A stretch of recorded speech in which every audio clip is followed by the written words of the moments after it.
Good afternoon. Welcome back to another live stream. My name is Rayhanati. So in today's video, I'm going to be doing a bit of a reflection and discussion on one of the things that I talked about over the weekend. So I was very fortunate to be part of the Australian Short Story Festival, and I was on two panels, and in one of the panels, the moderator asked me about something I told her in our pre-meeting, which is my mindset when it comes to dealing with negative reviews as a writer and an author. But I thought I would dive in a little bit deeper into just looking at feedback and the instances when I'll take on board feedback versus when I'll just ignore it. So first I wanted to talk about, I guess, why it's so hard, at least for someone like me, when it comes to getting feedback or getting reviews, in particular negative ones, obviously. And for me, I see writing as a piece of my soul that I'm sharing with someone. It's actually the reason why, even though I've always loved writing in high school, I decided not to study writing because just the idea of being marked on my writing, I saw it as, how does someone mark a piece of my soul? So I struggled with that idea of something that's creative and that's coming from me, coming quite deep from me, that idea of it being judged by others. So just the idea of even sharing my writing was a bit of a journey for me, let alone learning how to take on feedback in instances when it was constructive and it did help me improve. So just wanted to say that and acknowledge that. It's a bit like, and people have given the analogy of, I guess, as a creator or as a creative, whether you're a writer or a musician or an artist, when you create something, it's like you've put out your baby into the world. And so for someone to say your baby is ugly, it really hurts. So I just want to acknowledge that generally getting feedback when you're sharing something that's personal, maybe not in the sense of content, like it's not a memoir, but it's personal in that it's a piece of you that you've courageously decided to share. So before getting into one of my mindset shifts that help me deal with getting negative reviews in particular from readers that, I don't know, may never know, I want to give you a little bit of a backstory into my very first published piece. So I decided to self-publish a book of poetry back in around 2008, so a very long time ago. And I decided to publish it as an ebook because at the time I decided I'm going to pursue this dream I've always had of publishing something and releasing it. But how can I make it really easy for myself? And I thought, hey, I've got poetry, so let me collect all my poetry from high school through to adulthood and put it together in a collection. So I called to this collection Unveiling because it was the first time that I would be unveiling my work to such a public, space.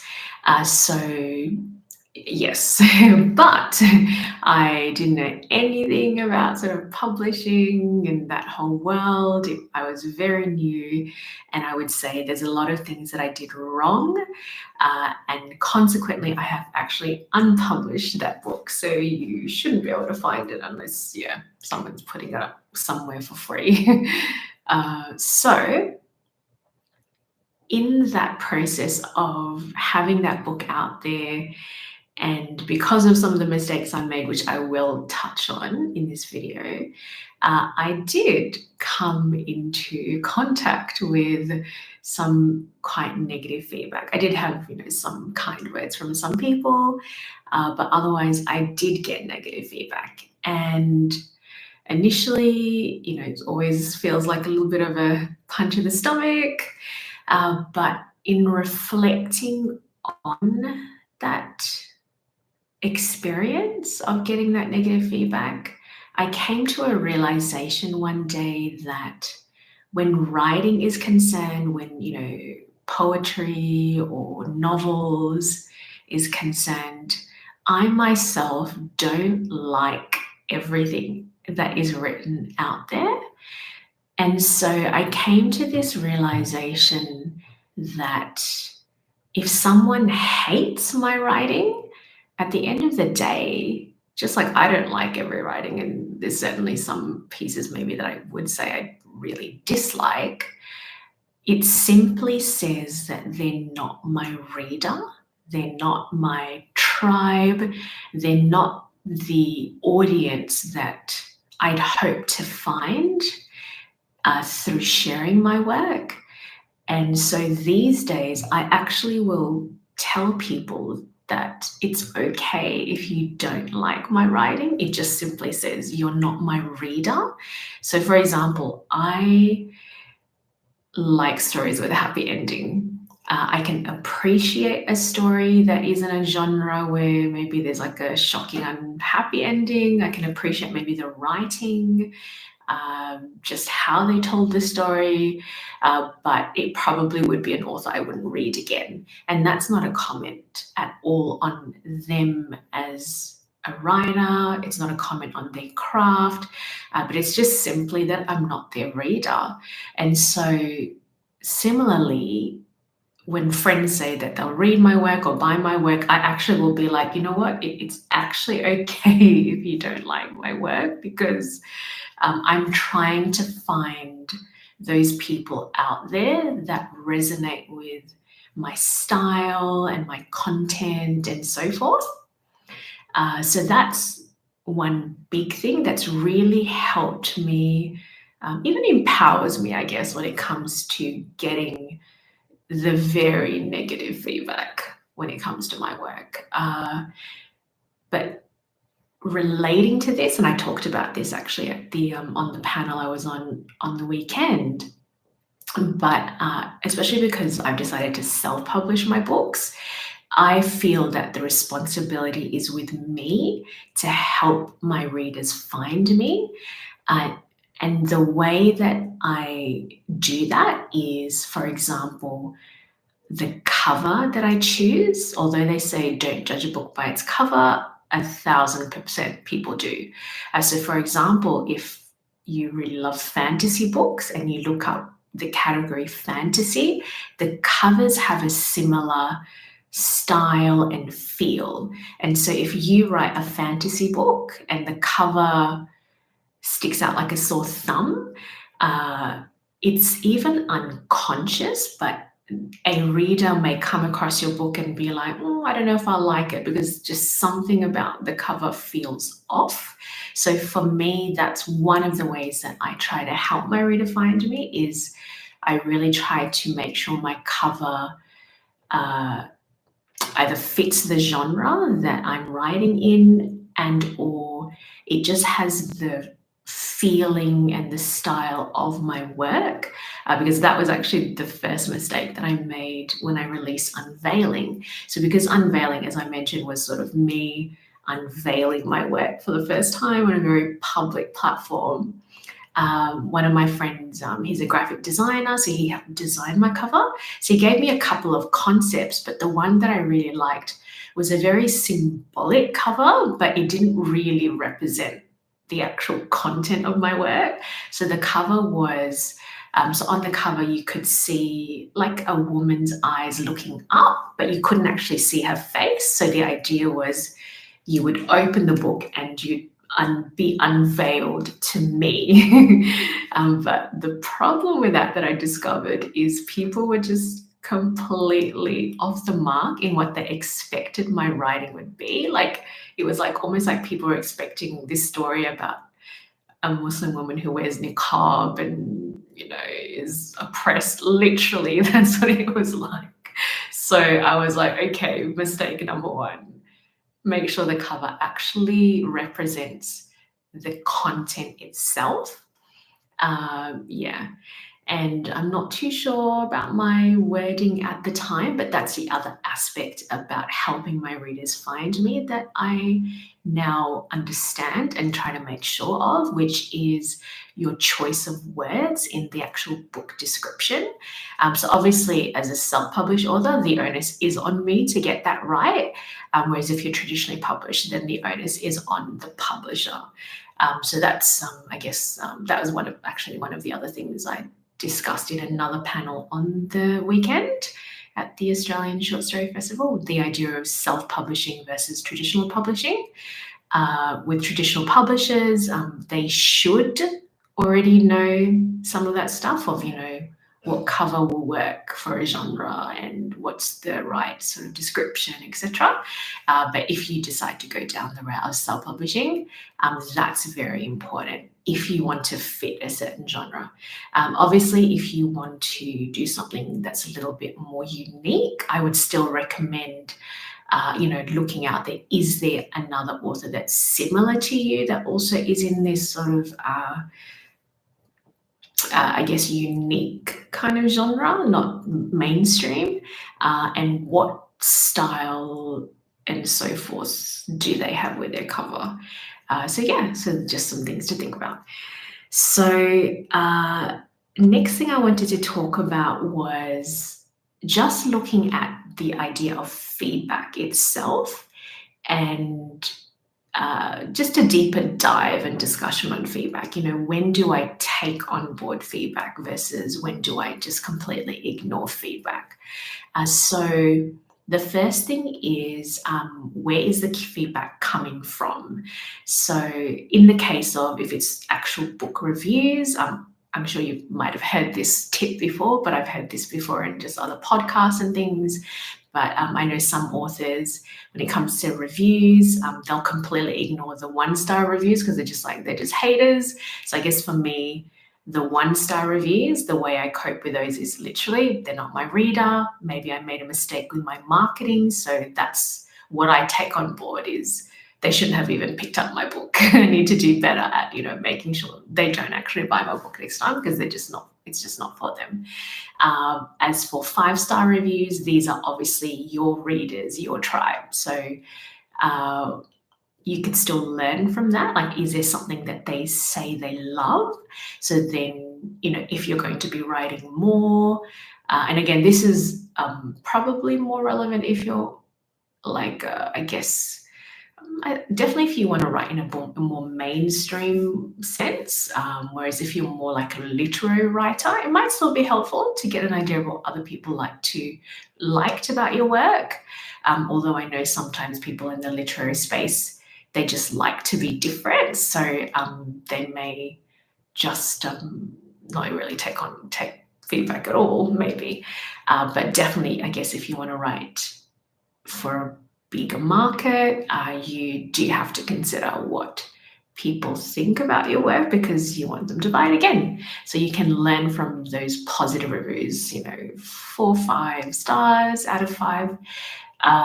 What is it that they say they really loved? So then you can be like, okay, well, those are elements maybe that I wasn't even aware of that people would notice. And so I'll make sure I include that in my other pieces so that these will be readers that will come back to me.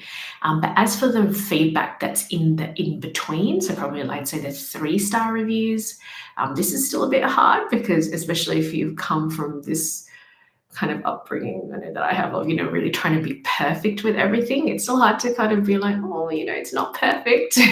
Where did I fall short?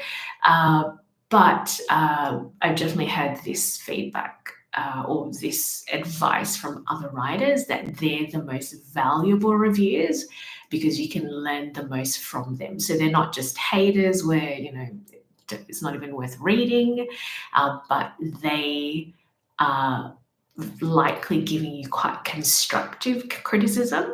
Maybe there are things that you are doing that you don't notice or didn't realize that can be a room for improvement and to be better at that craft of writing. So that's the first thing is who is the feedback coming from, and if it's from actual readers on like a review platform, they're the different ways that you can break up that feedback on what you might take versus what you just completely ignore. So next is, what if the feedback is coming from, for example, a beta reader or an editor that you're working with?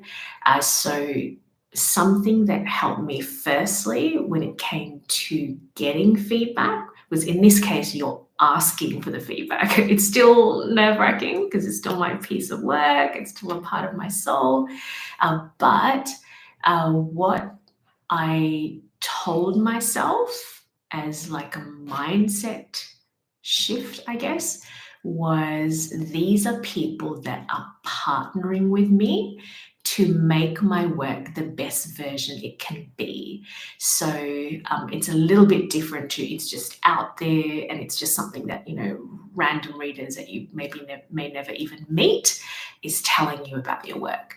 So when I'm getting feedback from a beta reader or an editor, obviously with an editor, I might hold more weight on it because they are more knowledgeable on me on the craft of writing, especially since I didn't study formal writing, as I mentioned earlier. So I still won't just take every piece of feedback and just apply it, even if it's from like an editor. So I still have to make sure that it doesn't take away from my vision for that piece of work. So if an editor gives me some feedback and I'm like, oh yeah, I agree with that. Oh yeah, I didn't realize I did that. Yep. So that's pretty easy. But if it's I don't know about that. I don't know if I do the suggestion, I feel like it's taking it a bit too far away from that vision I had for my work. So then I ask myself some questions. So one is the suggestion being made. So maybe it's the suggestion being made where I'm like, I don't know. I don't know if I agree with doing that. So if I don't agree with the suggestion itself of the change, so then I ask myself, or I might even ask the person giving the feedback, like what is the actual issue with that part of my writing, or that that paragraph or that section. And so maybe I don't agree with the suggestion, but maybe I can think of something else that addresses the issue. So for example, maybe I was too vague about something. I know that was actually an experience I've had. So I was a bit too vague about like a backstory relating to a character. And so that led to a suggestion of maybe you should do blah, blah, blah. But I'm like, I feel like that would take it away too much from my vision. So then in recognizing maybe I was too vague, so then I address the feedback by explaining a little bit more about what happened, and then that filled that sort of gap or that hole that perhaps kind of sparked that need to make a feedback on that. So that's one thing that I do when it comes to feedback, that I feel like, I don't know if I agree with it. So other things include, this is an interesting one, but again, something that I have experienced that I wanted to mention, which is if I sometimes get feedback, and this is probably more so if it's from a beta reader, and again, I'm like, I don't know. I don't know about that. I don't know about the suggested change or so on and so forth. So is it a case of the reader projecting their maybe experiences, beliefs, etc. onto my work? So that would be an instance where I would just say thank you, but this part I'm just going to listen to my gut and stick to the way I've already written it, or ultimately sticking to my original vision with the piece. Because that's the interesting thing when it comes to writing, is that it does draw out internal things for people. It's a bit like, I think someone was telling me that book, Eat, Pray, Love, and how the author was getting people coming up to her and saying, oh my God, you helped me so much in X, and it had nothing to do with her book. But it was just that craft of writing has a way of drawing out, emotions and experiences and sometimes past traumas and so forth. And so that's just something else to keep in mind is, for me at least, if I feel like maybe this might be someone projecting their experiences, but this isn't relevant actually to the character. So maybe they're thinking, if I was a character, I would do this. So maybe you should change it because I would never do this. So then that would be an instance where we're like, I might leave that aside and stick to my original vision because I have a clear idea about my character and where they've come from and what they would do in that particular scenario. But yeah, otherwise, that really is it when it comes to the idea of how to deal with the trolls and the very negative feedback, the one-star reviews, but also how to actually take on board some feedback and use it constructively to make you a better writer. But thank you for listening. But yeah, if you're interested in more of my writing related ramblings and just things relating to writing, in my description is the full playlist on just sort of writing and self-publishing. But also if you're interested in the idea of self-publishing, I link in the description a workshop that you can get from my website where I discuss that in full detail. It's like information overload, but you will literally get the A to Z complete guide on how to self-publish from Australia, like in Australia as an Australian. So otherwise, thank you for listening, and until next time, have a great week.